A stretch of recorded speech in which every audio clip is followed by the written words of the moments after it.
दुनिया के सबसे बड़े मुस्लिम देश के राष्ट्रपति बने हैं सुबियांतो। और जानेंगे चाइना के लिए ये टेंशन वाली बात क्यों हो गई है। जहां एक तरफ ये सब कुछ चल रहा है तो वहीं दूसरी तरफ ओपेक ने कहा है चीन को छोड़ो, भारत की तरफ देखो। जियोपॉलिटिक्स में बहुत कुछ चल रहा है, हमेशा की तरह जानने को मिलेगा बहुत कुछ। आइए जानते हैं इन खबरों को विस्तार से। प्रबोवो सुबियांतो विश्व के सबसे अधिक मुस्लिम आबादी वाले देश इंडोनेशिया के 8वें राष्ट्रपति के रूप में रविवार को शपथ। पूर्व रक्षा मंत्री प्रबोवो सुबियांतो ने देश के सांसदों और अन्य देशों से आमंत्रित किए गए गणमान्य व्यक्तियों के सामने मुस्लिमों के पवित्र धर्म कुरान पर हाथ रखकर राष्ट्रपति पद की शपथ ली, जिसके बाद सड़कों पर मौजूद हजारों समर्थकों ने उनका स्वागत किया। इंडोनेशिया की राजधानी जकार्ता में आयोजित हुए शपथ ग्रहण समारोह में 40 से अधिक देशों के नेता और वरिष्ठ अधिकारी शामिल हुए, जिसमें ब्रिटेन, फ्रांस, अमेरिका, सऊदी अरब, रूस, दक्षिण कोरिया, चीन, ऑस्ट्रेलिया और अन्य दक्षिण पूर्वी एशियाई देश सम्मिलित हैं। सुबियांतो लंबे समय से बेहद लोकप्रिय राष्ट्रपति जोको विडोडो के प्रतिद्वंदी रहे हैं।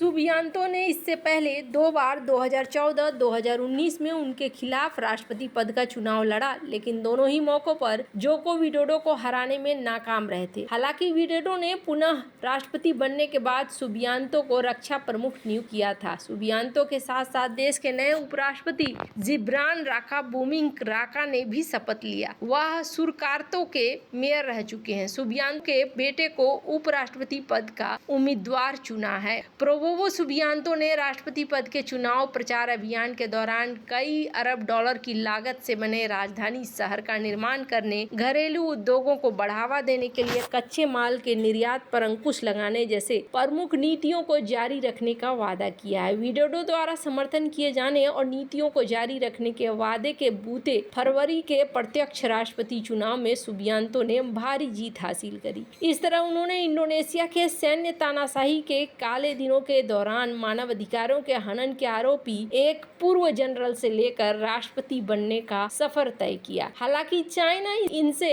इतना ज्यादा टेंशन क्यों खाता है, तो इसके पीछे कारण ये है कि प्रबोवो वो जनरल रहे हैं जिन्होंने चाइनीज मूल के लोगों के ऊपर बड़ा ही जुल्म ढाया था। प्रबोवो के ऊपर कई सारे आरोप लगे थे। उस समय यहाँ तक आरोप लगा था कि मानव अधिकार का इन्होंने बुरी तरीके से उल्लंघन किया है। हालांकि ये चीजें प्रूफ नहीं हुई थी, लेकिन ये एक ऐसा जनरल है जिसे बिल्कुल भी चाइना पसंद नहीं करता है। पर हाँ, अभी चाइना ने इनको बधाइयाँ दी है और चाइना ने कहा है कि आपका हम स्वागत करते हैं, आशा करते हैं कि आप हमारे दोस्त साबित होंगे। हालांकि इंडोनेशिया का जो पोजीशन है वो पोजीशन ऐसा है नहीं जिससे कि ये लगे कि चाइना के साथ दोस्ती हो सकती है। क्यों चाइना के साथ दोस्ती नहीं हो सकती है? क्योंकि इंडोनेशिया के भी जमीन पर और इसके जलीय क्षेत्र पर दावा ठोकता रहा है चाइना। ऐसे में आने वाले दिनों में आपको बहुत सारी चीजें देखने को मिलेगी। फिलहाल के लिए तो यहाँ पर अमेरिका की भी एंट्री देखने को मिली और चाइना की भी एंट्री देखने को मिली। दोनों ही देशों के प्रतिनिधि इनके स्वागत समारोह में पहुँचे थे। अब इसके बाद ये किस तरीके का रवैया अपनाते हैं ये देखने वाली बात होगी। उस जमाने में तो इनके बड़े जलवे थे और चाइना के लोग आज भी इनको पसंद नहीं करते हैं। लेकिन यहाँ पर अब चुनाव के बाद किस तरीके का रिएक्शन होता है ये देखना होगा। वैसे आपको बता दूं, ऐसा माना जाता है कि प्रबोवो को ज्यादा पसंद नहीं है डेमोक्रेसी। अगर इनके इतिहास को देखेंगे तो अमेरिका ने 20 साल तक इनकी यात्रा पर प्रतिबंध लगाकर रखा हुआ था। इन्होंने कुछ इस तरीके के ऑर्डर दिए थे। कहा जाता है कि 1958 में एक बहुत ही बड़ा राइट खड़ा हुआ और यहाँ पर प्रबोवो ने मदद की थी। और प्रबोवो ने सिर्फ इतना ही मदद नहीं किया था, बल्कि हाथ में गन लेकर नए प्रेसिडेंट बीजे हबीबी को इन्होंने डराया भी था और इनको फिर यूएस की तरफ से मिला हुआ था बैन का खिताब और ये कई सालों तक यूएस का भ्रमण नहीं कर सकते थे। फिर ये अचानक से चले गए जॉर्डन और फिर ये देखने को मिल रहा है कि ये एक बार फिर से वापस आ रहे हैं। और इनका क्या मानना था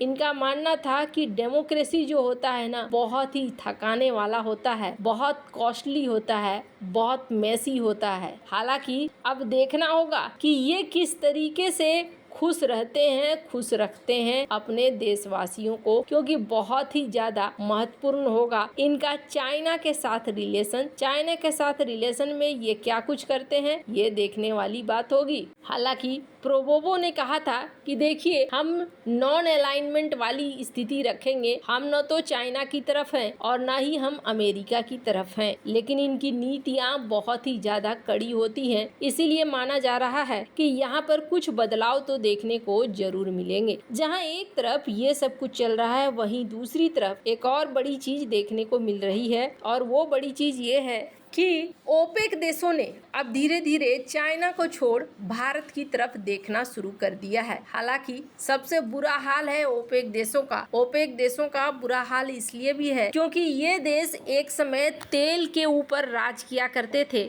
आज भी कर रहे हैं, लेकिन अब धीरे धीरे तेल का जमाना जा रहा है। ऐसे में देखने को मिल रहा है कि ओपेक देश हर उस सहारे की तरफ नजर रख रहे हैं जहां से उन्हें तेल खरीद की उम्मीद रहती है। अब इन्होंने चाइना को लेकर कहा है कि चाइना को छोड़ो, अब चाइना हमसे तेल नहीं खरीदेगा। चाइना के तरफ से बार बार डिक्लाइन होता हुआ दिख रहा है, और अगर हम ये सोच रहे हैं कि एनर्जी हमारा मूव करेगा, बिल्कुल भी नहीं जा रहा है उस तरीके से जैसे पहले जाया करता था, क्योंकि अब धीरे धीरे चाइना के पास ऑयल का डिमांड लो हो रहा है। अब ज्यादातर ट्रक्स में LNG का इस्तेमाल कर रहे हैं। इसके अलावे इलेक्ट्रिक व्हीकल्स की सेल्स भी बढ़ चुकी है। साथ ही साथ अगर बात करें फैक्ट्रियों की, तो यहाँ पर चाइना की फैक्ट्रियाँ काफी लंबे समय से बंद हैं, और ये अब हमारे लिए लगभग किसी काम का नहीं रह गया है। आने वाले दिनों में अब धीरे धीरे और भी ज्यादा कम होता हुआ दिखेगा, ये इनका कहना है। ओपेक का कहना है कि अब हमें